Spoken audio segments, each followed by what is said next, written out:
The sun was just beginning to rise over the rolling hills of Willow Creek, casting a golden glow across the sprawling farmland that had been in the Thompson family for generations. Jake Thompson stood on his porch, a steaming cup of coffee in hand, surveying the land that had been his life's work. The farm was more than just a piece of property. It was his sanctuary, his livelihood, and his legacy. The fields stretched out before him, rows of corn swaying gently in the morning breeze, and the distant sound of his cattle lowing in the pasture was a comforting reminder of the life he had built. But that morning, something felt off.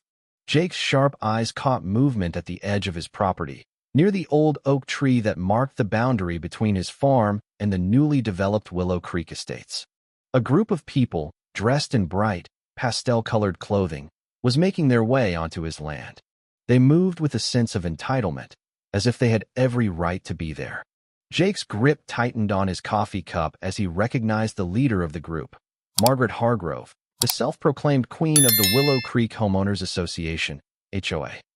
Margaret was a woman who thrived on control. She had moved into the estates 2 years ago, and since then, she had made it her mission to impose her will on everyone around her. From dictating the color of front doors to enforcing strict rules about lawn maintenance, Margaret had turned the once quiet neighborhood into a tightly regulated community. And now, it seemed, she had set her sights on Jake's farm. Jake watched in disbelief as Margaret and her entourage strolled through his fields, their laughter carrying on the wind. They stepped over fences, trampled his crops, and even had the audacity to pick apples from his trees. Jake's jaw tightened as he set his coffee cup down on the porch railing. This was his land, his livelihood, and he wasn't about to let a group of entitled suburbanites ruin it. "Margaret," Jake called out, his voice cutting through the morning air like a whip. "What the hell do you think you're doing?" Margaret turned, her face lighting up with a smile that didn't reach her eyes. "Oh, Jake. Good morning. We're just taking a little stroll, enjoying the fresh air. Your farm is so rustic. It's like stepping back in time." Jake's eyes narrowed. He knew that tone, that condescending smile. Margaret was mocking him, treating his farm like some kind of tourist attraction. He stepped off the porch, his boots crunching on the gravel as he approached the group. "This is private property," Jake said, his voice low and dangerous. "You're trespassing." Margaret waved a hand dismissively, as if brushing away his concerns. "Oh, don't be so dramatic, Jake. We're all neighbors here. Besides, the HOA has voted to allow community access to all visually shared land. Your farm is part of our community's scenic value, so we thought, why not enjoy it?" Jake stared at her, waiting for the punchline. But Margaret wasn't joking. Neither were the other members of the HOA, who were now wandering through his fields, taking selfies, and helping themselves to his crops. One woman, wearing heels that were completely impractical for a farm, was leaning against his fence, adjusting her sunglasses as she snapped a photo. Another man had picked up a handful of strawberries from a crate by the barn and was popping them into his mouth like they were his own. "Did you just?" Jake started, but the man interrupted him. "Oh, these are divine," the man said, nodding in approval. "Much better than store-bought." Jake felt his eye twitch. He took a deep breath, suppressing the urge to throw the whole group into his pig pen. "You've got 10 seconds to get off my land," he said, his voice steady, "before I let my dogs out." Margaret's smug smile didn't falter. If anything, she looked amused. "Oh, Jake, be reasonable. This is just a friendly visit. You can't be so territorial about a few acres of land." Jake glanced at the acres of land she was referring to, now dotted with people plucking fruits, stomping across vegetable rows, and taking aesthetic pictures like they were at a farmer's market they hadn't paid for. He clenched his jaw. "You don't own this, Margaret. This isn't some suburban park. This is my farm, my livelihood." Margaret laughed lightly, like he had told a cute joke. "Oh, don't be so dramatic. It's just land." Jake let out a slow, bitter chuckle. "You're right. It's just land. But it's my land. And if you think a bunch of HOA rulemakers can decide what happens on my property, then you're about to have a very interesting morning." Margaret's smile finally flickered. "Are you threatening me?"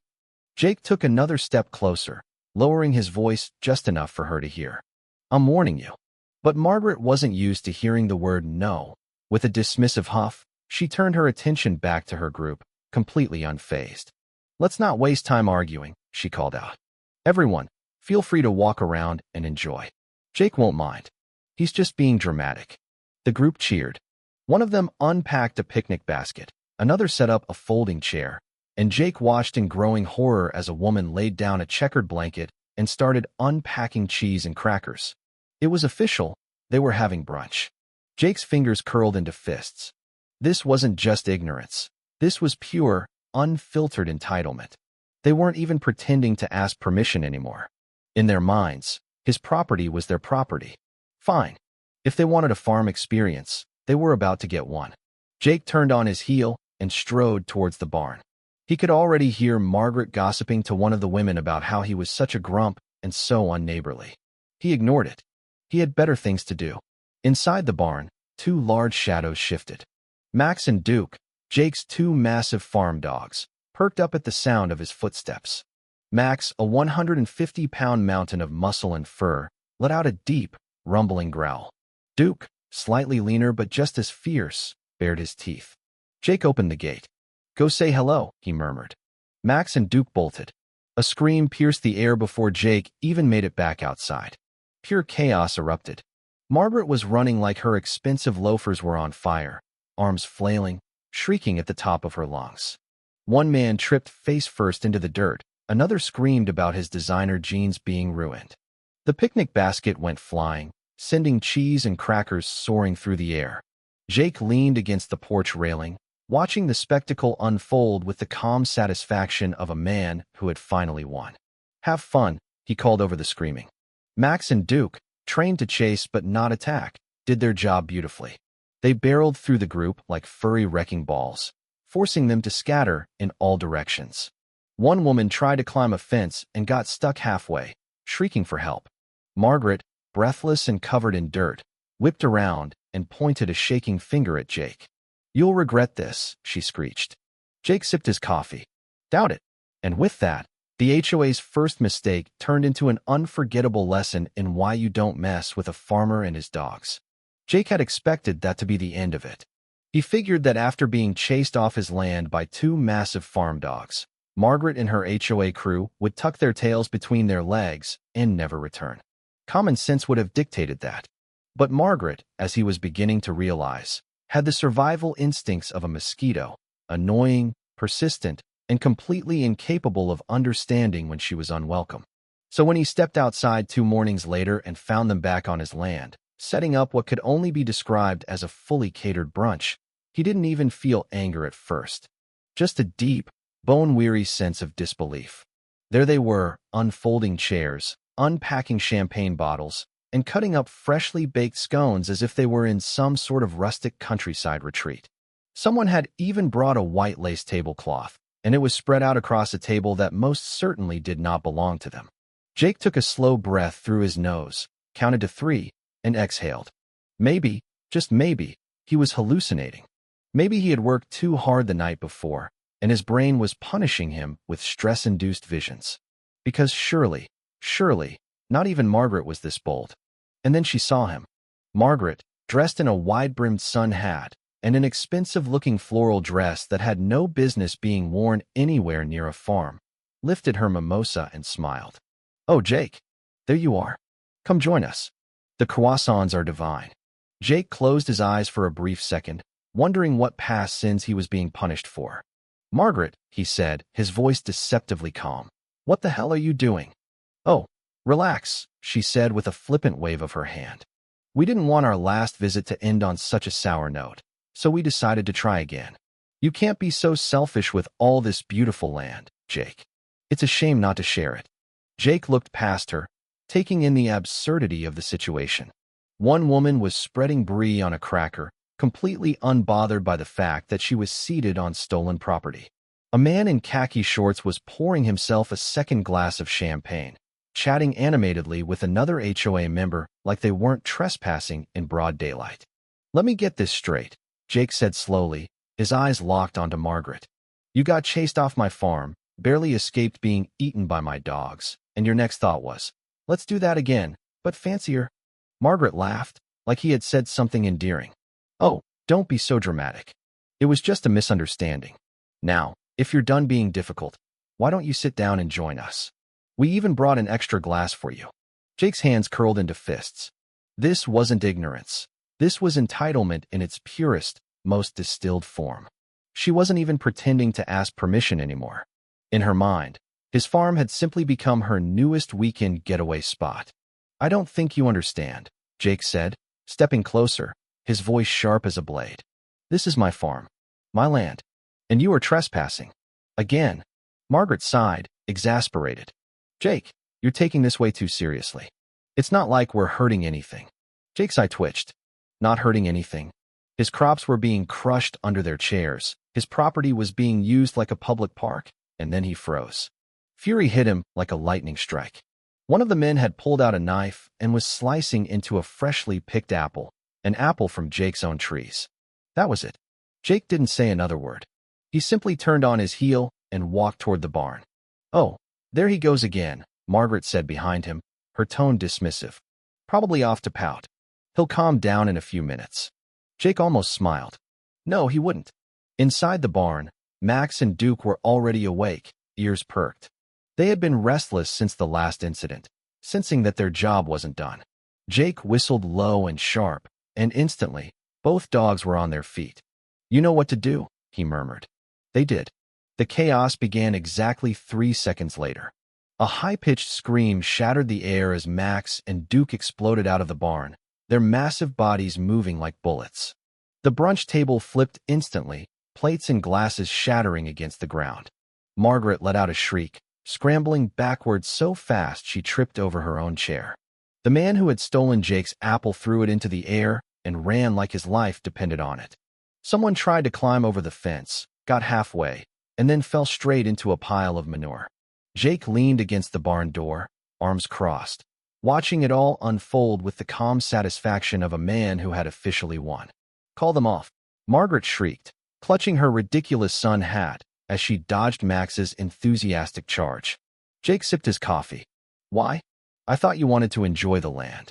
This isn't funny, she screamed, dodging past a man who was flailing on the ground, trying to crawl away from Duke's enormous paw. Jake chuckled. I disagree. Max lunged at the overturned picnic basket, sinking his teeth into the lace tablecloth and dragging it through the dirt. Duke, not to be outdone, snatched a champagne bottle in his jaws and took off across the field with it.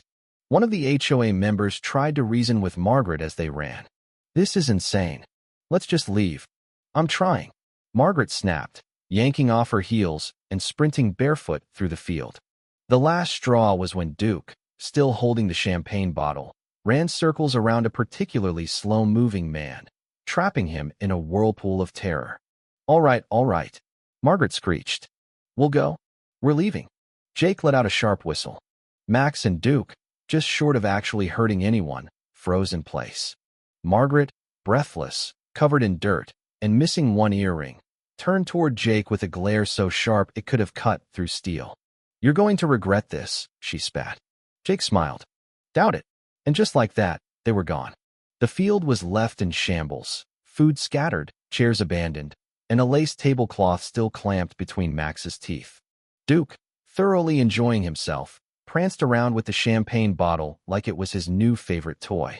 Jake sighed, rubbing Max's ears as he watched Margaret's HOA crew stumble back toward their neighborhood, defeated, humiliated, and absolutely never coming back. Or so he thought. Jake had hoped, foolishly, that this time would be the last. That maybe, just maybe, Margaret and her group of entitled suburban warriors would finally take the hint and stay out of his land. But deep down, he knew better. People like Margaret didn't just accept defeat. They didn't know how to. They were the type to double down on stupidity, convinced that persistence was the same thing as being right. The proof of this came 2 days later, when Jake received a formal letter from the HOA, stamped and everything. He didn't even have to open it to know it would be absolute nonsense. But for the sake of amusement, he did. The letter was a masterpiece of delusion. Margaret, now styling herself as the presiding representative of community safety, had filed an official complaint against him for creating an unsafe and hostile environment for residents. Apparently, according to her, his dogs were a public threat and needed to be relocated for the greater good of the community. Jake let out a slow, hollow laugh. Oh, this was rich.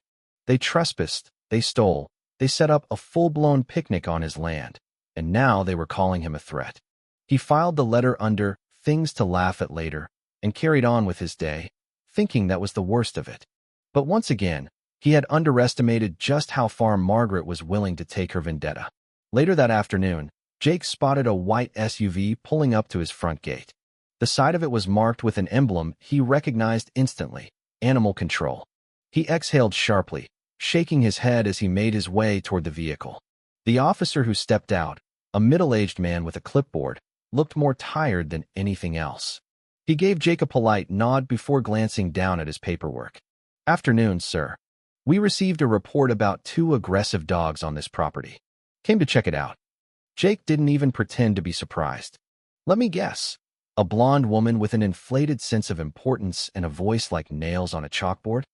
The officer looked up, one eyebrow raised. "So you already know who called?" Jake chuckled, folding his arms. "Wasn't hard to figure out." The officer sighed. "Mind if I take a look at the dogs?" Jake whistled sharply, and within seconds, Max and Duke came trotting out from the barn, tails wagging, looking like the world's friendliest giants. Duke, ever the goofball, dropped his stolen champagne bottle at the officer's feet in an apparent peace offering. The officer snorted. "Yeah, these look real dangerous." Jake smirked. "Terrifying, aren't they?" The officer crouched down, giving Max a scratch behind the ears. "Honestly, I get these kinds of complaints all the time. HOA types who don't like that they can't control everything. From what I can see, these dogs aren't aggressive. Just well-trained." Jake nodded. "That, and they don't take kindly to trespassers." The officer stood, flipping his clipboard shut. "Sounds like a them problem." Jake liked this guy. "So what happens now?" he asked. "Well," the officer said, rubbing his neck, "since there's no actual evidence of aggression, this complaint doesn't hold water. I'll be marking it as unfounded. But if she keeps harassing you, you might want to think about filing something against her instead." Jake smiled slowly. Now that was an idea. As the officer drove off, Jake's mind was already working. If Margaret wanted to play the legal game, fine. He could play too. But unlike her, he actually had a case. That evening, he gathered up every single piece of security footage he had from the past week. Every trespassing incident, every stolen fruit, every ridiculous brunch setup. It was all there, crystal clear. He compiled it neatly, added a few relevant legal notes about trespassing laws and property rights, and then, for good measure, sent a copy directly to the HOA's legal department. By the next morning, Margaret was in trouble. It turned out the HOA board wasn't exactly thrilled to discover that their president had been leading unauthorized excursions onto private property. Even worse, Margaret's actions had put them at risk for a lawsuit that, according to the HOA's own lawyer, Jake would absolutely win. Jake didn't even have to file anything.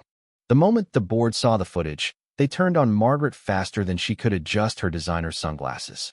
That afternoon, a very frazzled-looking Margaret showed up at his farm gate, arms crossed, jaw tight. She looked like a woman forced to do something she absolutely did not want to do. Jake took his time walking over, leaning lazily against the fence when he reached her. "Margaret," he greeted, his voice dripping with amusement. "To what do I owe the pleasure?" She exhaled sharply through her nose. "The HOA board has requested that I formally apologize for any misunderstandings."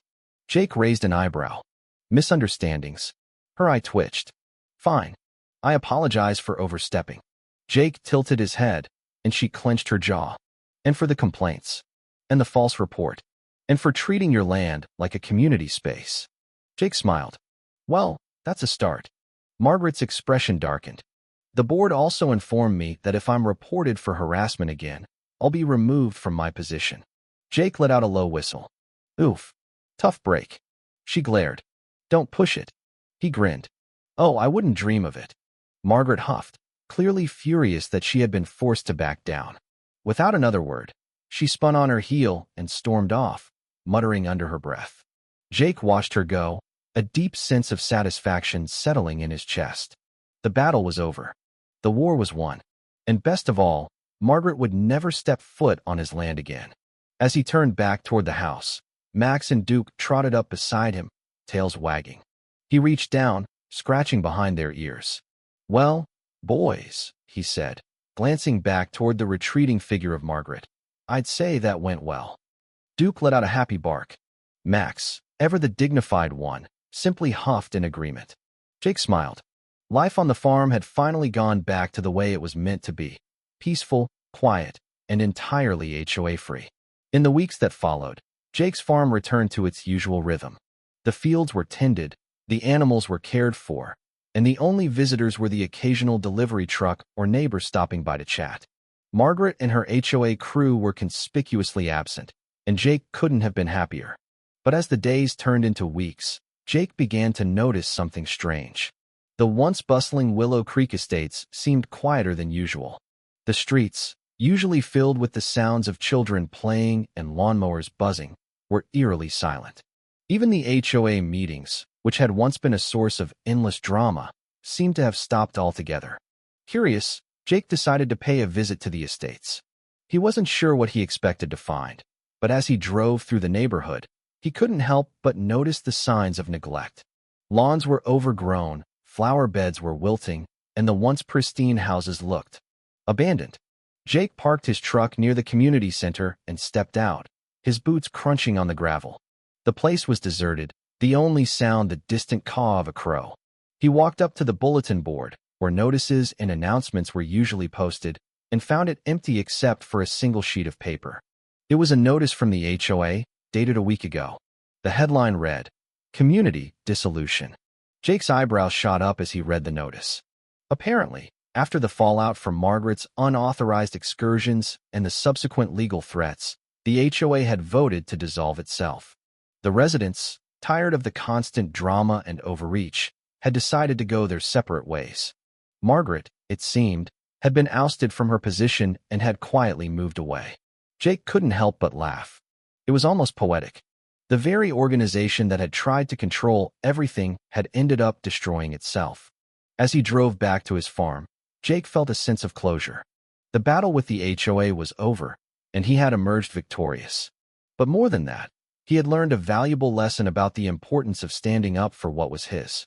Life on the farm was peaceful once again, and Jake knew that no matter what challenges came his way, he would always be ready to defend his land, his livelihood, and his way of life. And as for Margaret and her HOA crew, well, they were just a distant memory now, a cautionary tale about what happens when you mess with a farmer and his dogs. Thank you for taking the time to listen to today's story on Store of Good Stories. If this story touched your heart or made you think, don't forget to hit like and share the video to spread this positive message to more people. And if this is your first time here, make sure to subscribe and turn on the notification bell so you won't miss any of the meaningful stories we share every week. Your support is the biggest motivation for Store of Good Stories to keep bringing heartfelt and valuable stories to you. See you in the next video.